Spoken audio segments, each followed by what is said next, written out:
Paraíba Comunidade. Oferecimento Agronil. Pensou em irrigação? Lembrou Agronil. Revendedor líder em produtos para irrigação. Mamanguape.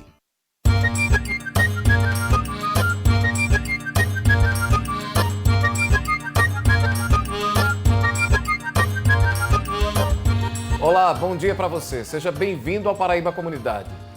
434 anos. João Pessoa faz aniversário amanhã. Uma capital cheia de beleza, cheia de estilo. Vamos fazer um passeio aqui pela cidade, observar sua arquitetura e também suas belezas naturais. No estúdio, vamos conversar com a arquiteta e urbanista, professora da Universidade Federal da Paraíba, Jovanca Baracuí, e também com o arquiteto e urbanista Flávio Tavares, que é da diretoria do Instituto dos Arquitetos do Brasil.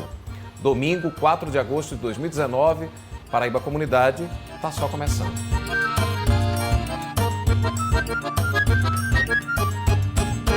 O Paraíba Comunidade deste domingo celebra os 434 anos de João Pessoa. Para onde está crescendo a cidade? Quais os desafios mais urgentes? Como a paisagem, os prédios, o nosso patrimônio cultural está mudando? Para discutir esses e outros assuntos, aqui no estúdio eu converso com a professora do Departamento de Arquitetura da UFPB, Jovanca Baracuí, e com Flávio Tavares, que é da diretoria do Instituto dos Arquitetos do Brasil. Bom dia, muito obrigado pela presença de vocês aqui no Paraíba Comunidade. Sejam bem-vindos. Olá, bom dia. Antes da nossa conversa, a gente vai ver agora uma reportagem que mostra uma parte dos prédios da arquitetura considerada moderna aqui de João Pessoa. Vamos conhecer?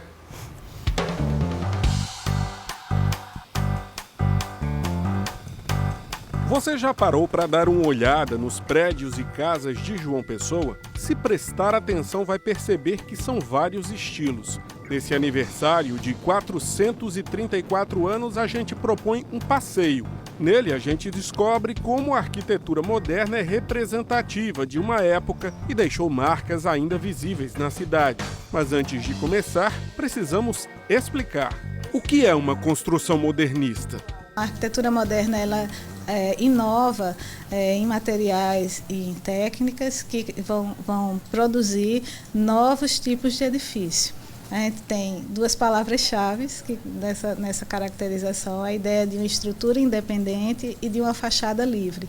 Até as primeiras décadas do século XX, a cidade se concentrava mais entre a Lagoa e o rio Sanhauá. A partir da década de 1930, houve uma expansão urbana. O poder público construiu alguns dos prédios que são bastante representativos da arquitetura moderna. A gente tem ainda lá nos anos 30 a construção do Palácio das Secretarias, um edifício que fica ali na descida da Cardoso Vieira, né, na esquina, aquele tipo de quadra que chamam ferro de engomar, que é aquela quadra triangular, né, que é um edifício que tem uma primeira expressão dessa arquitetura moderna. Tem uma planta livre, embora em alguns trechos do edifício ainda tenha alguma alvenaria, algum reforço, né, e alguns trechos com alvenaria estrutural, mas uma boa parte do edifício já atende a esses requisitos de trabalhar com uma planta mais livre.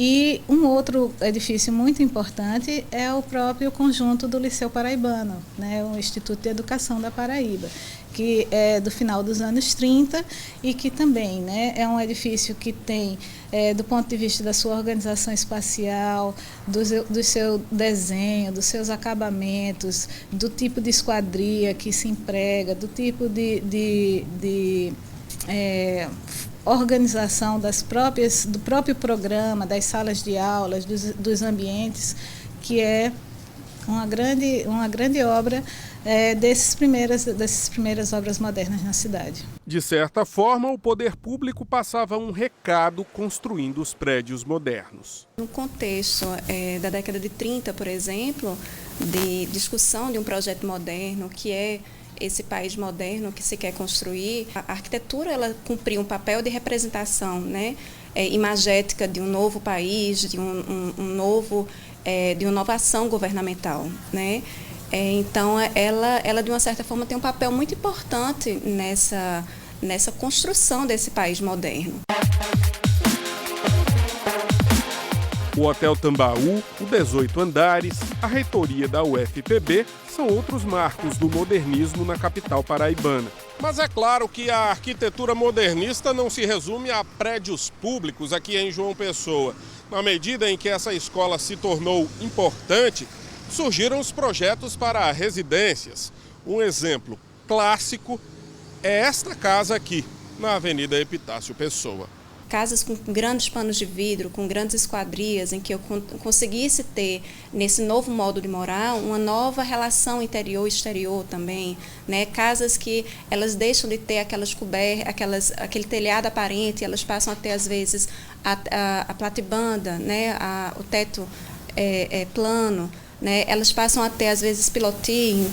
Além da edificação, o jardim foi concebido pelo paisagista Roberto Burle Marx. O auge da arquitetura moderna em João Pessoa ocorreu entre as décadas de 30 e 70, mas o legado desse estilo permanece. A ideia da estrutura independente, né, até hoje a gente usa e a gente vai continuar usando, porque a forma de construir é uma forma que beneficia fluidez espacial, construção, racionalização da construção e várias outras questões.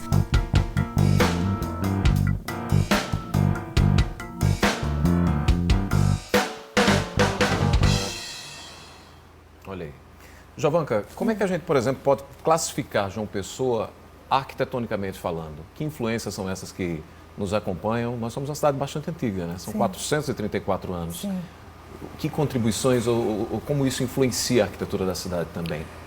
Tá, eu após essa reportagem, essa postagem sobre arquitetura moderna, né, a gente pode voltar um pouquinho mais no tempo e pensar nos primórdios, né, da formação da fundação da cidade, né, e ela tem uma forte influência mesmo da forma urbana portuguesa, de como foram colonizadas, pensadas, planejadas, né, as vilas e cidades portuguesas, seja aqui no Brasil mesmo, nas Américas, seja nas Índias, seja onde eles tiveram atuação. E assim, é muito semelhante, então há um padrão muito importante também, né, de implantação dessa cidade. Essa cidade foi implantada como uma cidade real, vamos dizer assim, né, fundada pela coroa portuguesa, né, com todo o aval da coroa portuguesa. Então ela nunca chegou a ser vila, por isso que ela é a terceira cidade mais antiga do país. Mais antiga. Então a primeira arquitetura era essa arquitetura que 300 anos foi uma arquitetura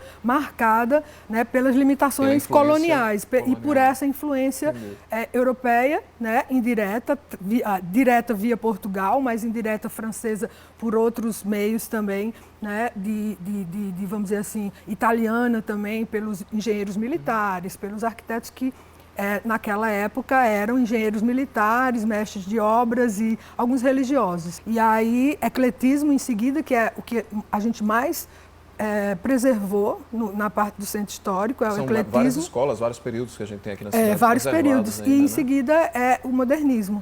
Né? Se a gente tivesse que apontar um canto aqui da cidade hoje que mantém um pouquinho ainda dessa característica da fundação da cidade com essa influência portuguesa, europeia mais presente, seria qual, Jovanka, aqui hoje? Olha só, a gente tem, como eu até havia conversado antes informalmente contigo, duas avenidas que são primordiais, né, no traçado urbano da cidade, cuja arquitetura ainda mantém esses traços, né, de origem, que é Duque de Caxias e a General Osório, e os conjuntos religiosos das ordens. Osório, que foi a primeira rua de João Pessoa, né? Há controvérsias com relação aos historiadores, qual foi realmente a primeira, né, mas realmente a Rua Nova, como ela chamava, e a Rua Direita, porque às vezes era a Rua Direita a primeira a ser edificada também dentro desse planejamento urbano colonial, né? Ok. Que avaliação vocês fazem, por exemplo, do estado de preservação desse patrimônio da gente? Olha, a preservação tem sido sempre um grande dilema nas grandes cidades, né? Porque com a expansão da cidade se abre uma nova trincheira, né, de ocupação. O mercado imobiliário tem novos interesses. Então, a especulação imobiliária. A especulação imobiliária. Então, esse patrimônio que é edificado, que tem uma grande história, fica naturalmente mais esquecido por esse mercado imobiliário novo, né? Então, é uma demanda muito grande a gente resgatar esse patrimônio, que não é só um patrimônio arquitetônico, mas é um patrimônio também que está ali na sua história edificada, todo um patrimônio imaterial também. Um patrimônio humano também, ao mesmo tempo. Exatamente. Não deixa de ser. Vamos fazer uma pequena pausa agora e a gente volta a conversar daqui a pouquinho, tá bom? No próximo bloco, nós vamos até a orla aqui de João Pessoa. Você sabia que a Constituição do Estado garante que a primeira avenida da orla seja preservada, livre de prédios acima de 3 andares? Vamos saber como essa medida contribui para uma cidade mais saudável, mais arejada. A gente volta já.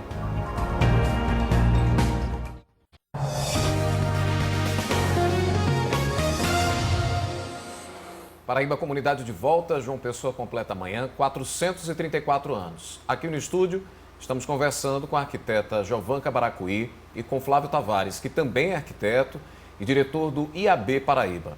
Nós vamos ver agora uma reportagem que mostra os diferenciais da orla de João Pessoa, que é preservada por uma lei que proíbe a construção de prédios acima de 3 andares.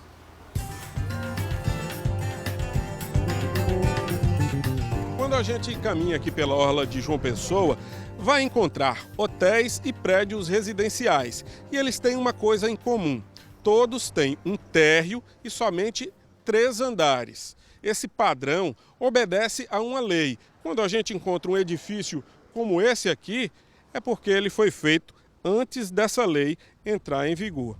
E para saber um pouco mais sobre isso, a gente vai conversar com a professora Lucy Dunagan, que é do Departamento de Arquitetura e Urbanismo da UFPB.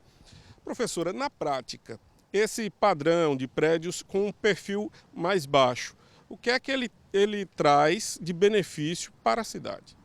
Bem, eu acho que essa restrição na orla ajudou a também fazer com que não tivesse tanta especulação na orla e manter uma frente de praia um pouco mais amigável, mais simpática. E também ainda perduram aqui algumas casas mais antigas, de muro baixo, que eu acho que várias outras capitais nordestinas não têm mais. E eu acho que esse fato de não poder subir tanto e não multiplicar tanto o solo fez com que algumas vezes não valia a pena mudar tanto e comprar uma casa antiga. E ao mesmo tempo permitiu também que essa vista do mar também se estendesse para outras áreas da cidade, já que não tem uma barreira, né, para a visão tão perto da orla. E do ponto de vista climático, isso faz diferença? Faz, sim. Você permite que mais vento passe, né, para outras áreas da cidade e também acho que acaba aquecendo menos a orla, né, porque você não tem construções tão altas para refletir tanto sol. E além disso, eu também acho que uma das coisas interessantes em relação a João Pessoa é que já que o norte está para lá, quando chega no final da tarde não tem tanta sombra indo para a praia. Então eu acho que não é só o fato de permitir mais vento, mas eu acho que tem a ver com o sol na praia também. Essa questão do sol na praia, ela interfere alguma coisa no meio ambiente, por exemplo? Eu acho que interfere no usufruto da orla, né? No usufruto da praia em si. Provavelmente também você não está tendo tanta densidade perto da orla, com tantas pessoas usando a orla, né? E impactando na infraestrutura.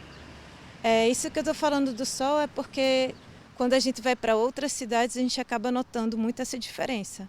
Como em Boa Viagem, em Recife, qualquer coisinha que dá de sombra acaba realmente ocupando a orla toda. E até em Fortaleza, que não é tão alto, você passa por ruas inteiras na sombra depois de certa hora do dia.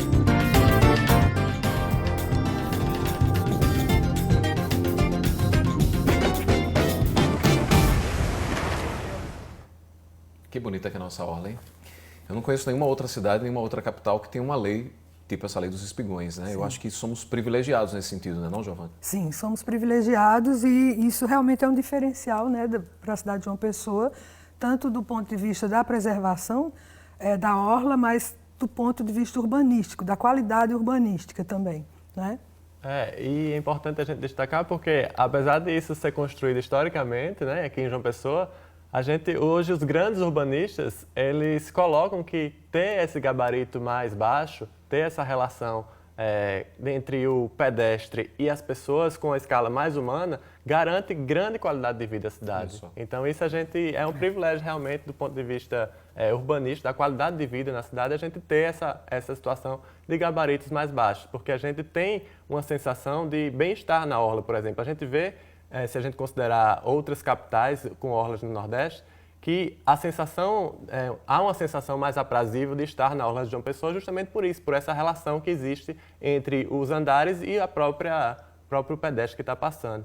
E outro ponto que eu destaco é em relação à paisagem da cidade, né? Porque João Pessoa tem, por exemplo, a Ponta dos Seixos, o ponto extremo oriental das Américas, que é uma falésia, né? Então isso garante um gabarito à cidade.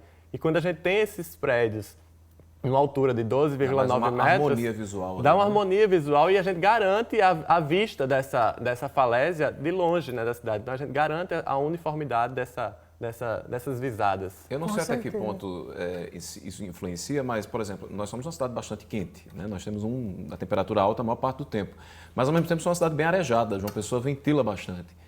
Até que ponto, por exemplo, uma lei dessa também tem contribuído para a manutenção dessa cidade mais arejada, mais ventilada também? Eu acredito que sim. O conforto ambiental ganha muito, né?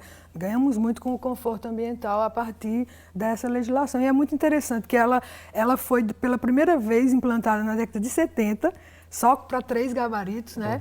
E posteriormente, com a Constituição do Estado, né, em 89, após a Constituição Federal, ela foi definitivamente regulamentada, né? E isso é reconhecido nacionalmente. Virou uma marca da nossa Virou uma cidade. marca da nossa cidade. Né? E em termos de qualidade, eu acho que tem todas essas características que o Flávio já mencionou, né? Mas também eu acho que a questão da especulação imobiliária ela foi contida, em certa medida também. Teve uma ação poderosa dos ambientalistas aquilo que a professora Lucy falou. Também, né? Exatamente. Isso. Então, assim, tem vários pontos positivos que reforçam, uma né? conquista da capital. Uma conquista da capital. A gente tem mais que comemorar. Comemorar. Então, tá bom? Sim. A gente vai fazer mais uma pausa, tá? Ok. E no próximo bloco vamos continuar a falar sobre patrimônio ambiental da cidade de João Pessoa. Vamos conhecer as árvores mais antigas da cidade.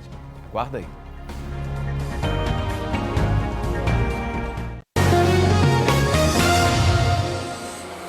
É uma tradição entre os moradores de João Pessoa o plantio de árvores aqui pela cidade. Isso faz toda a diferença na paisagem e também no microclima.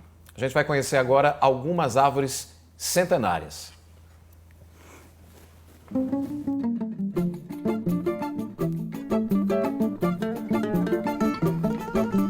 Na sombra das árvores, as crianças brincam à vontade. O que elas mais gostam é de ficar brincando. Encontrou agora é uma diversão aqui. Aqui na Praça da Independência, show de bola, calmo, lugar tranquilo, geral, para a família, hein? Sombrinha das árvores aqui não tem preço não. Pô, não tem valor nenhum, tem valor que pague. A luz filtrada pelas copas cria um mosaico de luz para as fotos de Isa. Os meus clientes eles procuram locais abertos, que sejam verdes, porque eles ficam mais tranquilos, assim, se for para ensaio infantil, principalmente porque as crianças ficam mais à vontade, elas correm, e aí acaba sendo que o ensaio fica mais leve e não fica aquela coisa mais robotizada assim, parada, entendeu? Nas florestas urbanas de João Pessoa, como a Mata do Buraquinho e o Parque Arruda Câmara, há árvores que possivelmente podem ter a idade calculada em séculos. Já com as árvores das áreas urbanas, a situação é um pouco diferente. As áreas são antigas, mas foi preciso substituir muitas das plantas. De toda forma, algumas estão lá há várias décadas, como esses pirauás, também conhecidos como pau-rei, na Praça da Independência. O maior destaque na Praça da Independência, nós temos o pirauá, também conhecido como pau-rei, árvore símbolo, imponente, né, assim, pelo seu tamanho, e uma presença muito forte, indicada pelo grande paisagista Buller Marx, né, na época que era diretor de paisagismo na cidade do Recife, frequentava João Pessoa, teve um trabalho muito belo aqui nessa praça. Então, o destaque maior aqui é essa árvore pau-rei. Dessa arborização urbana inicial de João Pessoa, ainda resistem os oitizeiros da Praça Pedro Américo e os ficus da Lagoa. No parque, um pé de tamarindo faz sombra sobre o busto de Augusto dos Anjos, como no poema. Quando pararem todos os relógios de minha vida e a voz dos necrológios gritar nos noticiários que eu morri, voltando à pátria da homogeneidade, abraçada com a própria eternidade, a minha sombra há de ficar aqui. Ao chegar na Praça Rio Branco, depois de uma caminhada debaixo de sol, todos sentem a diferença. Muito quente, está muito quente. E aí, quando chega nessa praça aqui, tem alguma diferença? dá uma aliviada por causa da sombra, das árvores e tal. Dá para você relaxar um pouquinho por causa dos banquinhos. Aproveitar esse ventinho aqui, dar uma resfriada para seguir depois. É verdade, para poder caminhar de volta. Como elas estão aqui há tanto tempo, são testemunhas de uma parte da história da cidade. Essa fase que predomina o plantio desses Ficus que diz o seguinte: ela também é conhecida como Figueira Lacerdinha, né? E as pessoas na época, né, dos anos 40, ali fazendo uma correlação com Carlos Lacerda, que foi governador da Guanabara e tinha envolvimento com os comunistas, né, no Brasil, batizavam ela como árvore do comunista, né? Então as pessoas dizem: olha, aquela árvore ali é a árvore do comunista, mas a história mostra que não é isso. A história diz que o quê? As pessoas se concentravam, né, ao redor da árvore. Por quê? Por causa da sensação térmica, né, de estar ali recebendo, né, uma sombra boa para discutir a política da época, né, o modismo, tudo isso vinha em torno da discussão embaixo de árvore. E essa tendência de curtir o bem-estar aqui embaixo da sombra das árvores é uma coisa que continua até hoje, viu? Não é à toa que as pessoas aqui do comércio, no intervalo do almoço, gostam de vir para cá para sentar e descansar um pouquinho. E no fim de semana, todo sábado, o pessoal já sabe, se reúne aqui para curtir um chorinho. Sem sombrinha, talvez não desse samba.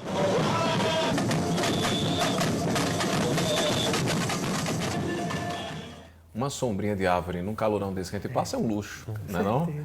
Como é que o verde deve conviver com essa paisagem urbana? E eu queria saber também como é que a arquitetura pode harmonizar e pode ajudar nessa convivência. Totalmente, né? A harmonia entre a parte paisagística, né? Não só de árvores, né? De arborização, mas assim, todo o conjunto, a forma urbana e esses elementos que compõem essa forma urbana são elementos que devem estar harmoniosos para que a gente tenha uma qualidade ambiental, arquitetônica maior, né? E João Pessoa tem, assim, eu acho que principalmente, né, na área central. Eu gostaria de reforçar um pouco isso, né? O centro mais antigo da cidade de João Pessoa, o centro histórico, é onde estão localizadas as árvores mais importantes, mais antigas, as áreas mais vegetadas, né? João Pessoa tinha, assim, uma reserva de Mata Atlântica que era realmente, né, um ouro, algo precioso, mas que se perdeu ao longo da orla, né? Você tem uma perda significativa desse percentual de Mata Atlântica, mas no centro não. Nesse caso, a arquitetura mais ajudou ou o crescimento da cidade terminou comprometendo também um pouco dessa riqueza que a gente tinha? Comprometeu, certamente, né? Porque não se visualizou que a cidade ela é estruturada por também os seus aspectos naturais, né? Como o Jovanka falou, o centro ele guarda muito. Essas árvores centenárias, elas estão, na maioria dos casos, na área central. Por quê? Porque antes se tinha um cuidado urbanístico de implantar o arruamento com também uma arborização. Hoje a gente vê que a maioria da nossa cidade, esses fragmentos naturais, eles são realmente fragmentos, são nas praças, são nos parques, são nas reservas. São pontuais, né? Isso, mas como a gente sabe que a cidade toda, ela deveria ser arborizada. Os nossos passeios, as nossas calçadas, elas deveriam ter esse aspecto no contínuo, porque o pedestre, que é a maioria na cidade, ele anda por esse sol escaldante de João Pessoa, sempre num ritmo frenético e dissociado de qualquer proteção, que é justamente a proteção que as árvores poderiam dar. Com certeza. Tem umas fotos agora fazendo essas reportagens de material especial do aniversário da cidade. Avenida Getúlio Vargas, por exemplo, aquela que é na frente do Liceu Paraibano. Sim. Ali tinha um conjunto de árvores incrível, né? Muito bonito, ou seja, a cidade foi perdendo um pouquinho também com o passar do tempo desse espaço verde. Isso certamente deve trazer influências poderosas na questão do nosso clima. Sim, mas nós temos ainda reservas de Mata Atlântica assim, concentradas, como a Mata do Buraquinho, né? 500 e poucos hectares. É significativo isso e equilibra um pouco esse ecossistema, né? Garante um pouco mais esse equilíbrio, além dos outros parques. Nós temos 10 parques em João Pessoa, delimitados, embora só 3 deles, só 3 deles que estejam abertos ao público, assim, com um funcionamento adequado, né? Mas... Ok, gente, infelizmente o papo está muito bom, mas nosso tempo acabou. Queria agradecer a presença de vocês aqui no Paraíba Comunidade. Muito obrigado pela participação. Um ótimo domingo para vocês. Muito obrigado. Obrigado. A gente fica por aqui dando início às comemorações pelo aniversário da nossa cidade, da nossa capital. Um ótimo começo de semana. Aproveite bem seu domingo. Tchau.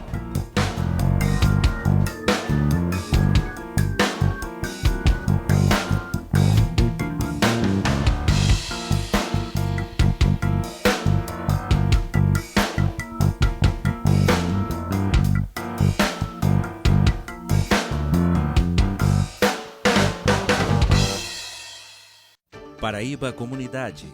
Oferecimento AgroNew. Pensou irrigação? Lembrou AgroNew. Revendedor líder em produtos para irrigação. Mamanguape.